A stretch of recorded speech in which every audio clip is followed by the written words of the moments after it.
আজকে দীঘা মোহনা সকালবেলা সব পর্যটক এসেছিল কিন্তু এখানে সূর্য ওঠা দেখতে, কিন্তু মেঘের জন্য সূর্য ওঠা দেখতে পারেনি। এমনকি বৃষ্টি শুরু হয়ে যাওয়াতে এবং সব পর্যটক কিন্তু আস্তে আস্তে ঘরের দিকে বা বাইরে চলে যাচ্ছে। হ্যাঁ, এমনকি বৃষ্টি বা জোয়ার একসাথে দুটো এসছে বলে এই জন্য পর্যটককে কিন্তু এখান থেকে হাঁটিয়ে দেওয়া হচ্ছে, পুলিশও এখানে পাঠানো হচ্ছে।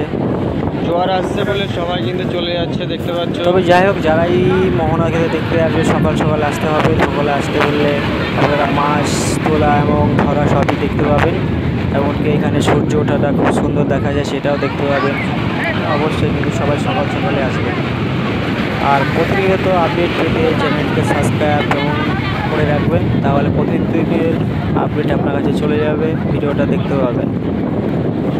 ভিডিওটা যতক্ষণ চলে ততক্ষণ দেখতে থাকো ভিডিও। দীঘা মোহনা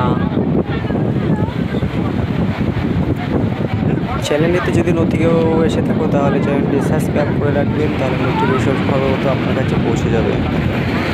আজকে একটু জলের চাপ বেশিই আছে, কারণ পূর্ণিমা ছিল, এর জন্য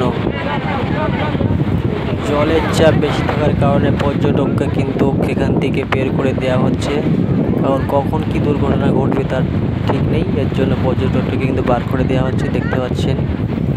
তো দেখতে থাকবো ভিডিও দীঘা মোহনার সুন্দর সকাল।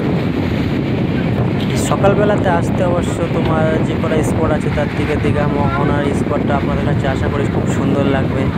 একবার এসে সবাই মিলে এসে দেখে যাবেন, খুব ভালো লাগবে। এখানে সকালবেলা আসলে এখানে মাছ ওঠা দেখানো যায় এবং সূর্য ওঠা দেখা যায়।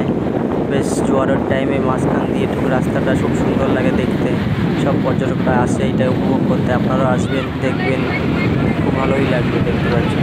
এখন আমাদের দীঘা মোহনা